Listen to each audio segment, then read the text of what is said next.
पावसाळा आला की डास येतात आणि त्यांच्यासोबत येतात डेंग्यू, मलेरिया, चिकुनगुनियासारखे आजार. दवाखान्यांमध्ये रुग्णांची गर्दी वाढू लागते. महाराष्ट्रातही सध्या डेंग्यूच्या रुग्णांची संख्या वाढते. अशात हा आजार नेमका काय आहे, तो कसा होतो आणि त्यापासून बचाव कसा करायचा, समजून घेऊया आजच्या सोपी गोष्टमध्ये. डेंग्यू म्हणजे काय? डेंग्यू हा रक्त शोषणाऱ्या डासांच्या माध्यमातून होणारा एक आजार आहे. प्रामुख्याने एडिस इजिप्ती ही डासांची प्रजाती डेंग्यू पसरवते. डेंग्यू किंवा डेंगी हा शब्द आलाय स्वाहिली भाषेतल्या कार्डिंगा पेपो या शब्दांवरून. याचा अर्थच होतो क्रॅम्प लाईक सीजर्स, म्हणजे पिळवटून दुखणं. डेंग्यूला बोन ब्रेक फीवर अर्थात हाडं मोडून काढणारा ताप असंही म्हटलं जातं. या तापामुळे काही जणांना हाडं आणि स्नायूत खूप दुखतं. डेंग्यूचं निदान NS1, IgM आणि IgG या रक्ताच्या 3 चाचण्यांवरून करता येतं. डेंग्यूची प्रमुख लक्षणं काय आहेत? डेंग्यूच्या तापाचे 2 प्रकार आहेत. डेंग्यू फीवर अर्थात DF आणि डेंग्यू हॅमरेजिक फीवर अर्थात DHF. पहिल्या स्थितीत रुग्णाला अचानक थंडी वाजून ताप येतो. याशिवाय डोकेदुखी, अंगदुखी, हाडं आणि सांध्यांमध्ये वेदना होणं, मळमळ, अंगावर सूज आणि चट्टे येणं अशी लक्षणं दिसू शकतात.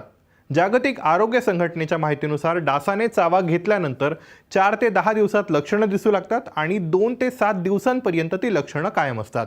दुसऱ्या प्रकारच्या तापामुळे अर्थात DHF मुळे तापासोबतच रक्तस्राव होऊन रुग्णाला जीवाचा धोका निर्माण होऊ शकतो.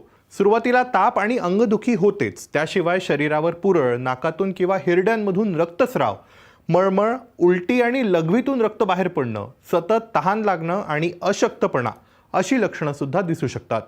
अशा गंभीर स्थितीत रुग्णाच्या मेंदू, फुफ्फुस किंवा किडनीवरही परिणाम होऊ शकतो. त्यामुळे तातडीने उपचारांची गरज असते. डेंग्यूवर उपचार काय आहेत? डेंग्यूवर ठराविक असे उपचार किंवा औषध कुठलंच नाहीये, पण लवकर निदान झाल्यास आणि वेळीच उपचार मिळाल्यास यावर नियंत्रण मिळवता येऊ शकतं, असं IMA महाराष्ट्राचे माजी अध्यक्ष डॉक्टर अविनाश भोंडवे सांगतात. रुग्णाला त्याच्या लक्षणांनुसार म्हणजेच ताप किंवा अंगदुखी असेल तर त्यानुसार औषधं दिली जातात. जर प्रकृती गंभीर असेल तर रुग्णालयात भरती करावं लागू शकतं. डॉक्टर भोंडवे सांगतात की डेंग्यूच्या रुग्णाला विश्रांतीची सर्वात जास्त गरज असते, तसंच भरपूर पाणी पिण्याचीही, म्हणजे दिवसाला अंदाजे 3 लिटर पाणी प्यायला हवं असंही ते सांगतात. सोबतच रुग्णाने साधा आहार घ्यावा असंही ते सांगतात. डेंग्यू तापामुळे शरीरात प्लेटलेट्सची संख्या कमी होते. साधारणपणे 1 घन मिलीलिटर रक्तात 1.5 लाख ते 4.5 लाख प्लेटलेट्स असणं गरजेचं असतं. पण डेंग्यूमध्ये या प्रमाणावर सतत लक्ष ठेवावं लागतं.